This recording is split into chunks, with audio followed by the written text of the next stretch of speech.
Hello students, स्वागत करता हूँ मेरी यूट्यूब चैनल पे आप सभी का। आशा करते हैं आप सभी लोग मस्त होंगे, स्वस्थ होंगे और आपकी पढ़ाई अच्छी चली हुई। देखिए क्वेश्चन नंबर हम लोग 91 पर आ चुके हैं। तो क्वेश्चन क्या कर रहा है, if A vector is a non zero vector. Non zero का मतलब कि ए जो है, जो भी वेक्टर होगा वो जीरो के इक्वल नहीं होगा, ठीक है।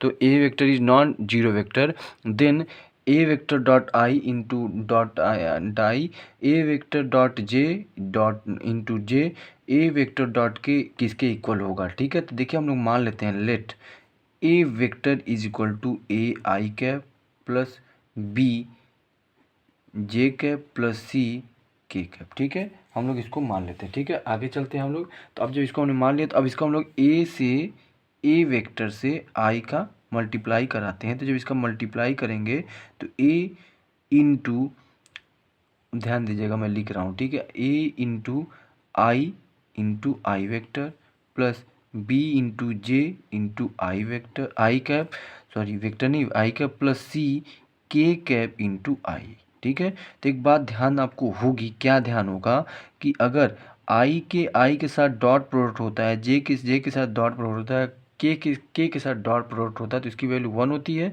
और अगर डिफरेंस हो जाता है आई का अगर जे के साथ डॉट प्रोडक्ट तो इसकी वैल्यू क्या हो जाती है, 0। तो इसकी वैल्यू 0, इसकी वैल्यू 0, तो हमारे पास सिर्फ बचा क्या, इतना। तो हम लिख सकते हैं A vector dot I cap vector क्या आ जाएगा, हमारे पास ए आ जा रहा है। उसी तरीके से अगर हम लोग लिखें यहाँ पे तो ए इंटू जे, ठीक है, ए इंटू अगर जे रखेंगे तो क्या आ जाएगा, बी आ जाएगा। क्या आ जाएगा, ए वेक्टर इंटू जे करेंगे तो क्या आ जाएगा हमारे पास, बी आ जाएगा। उसी तरीके से ए वेक्टर अगर के कैप करेंगे तो हमारे पास क्या आ जाएगा, सी आ जाएगा। बात आपको समझ में आ गई होगी कि मैं कैसे ये बातें लिख रहा हूँ, ठीक है।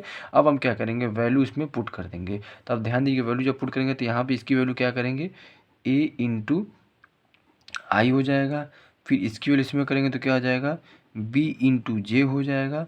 और प्लस यहाँ पे ए इंटू के का पुट करेंगे तो क्या आ जाएगा, सी हो जाएगा, सी के हो जाएगा। तो आप ध्यान दे रहे होंगे कि यहाँ पे ये ए वेक्टर के बराबर ही आ जा रहा है और ये हमारा क्या हो जाएगा, आंसर हो जाएगा, ठीक है।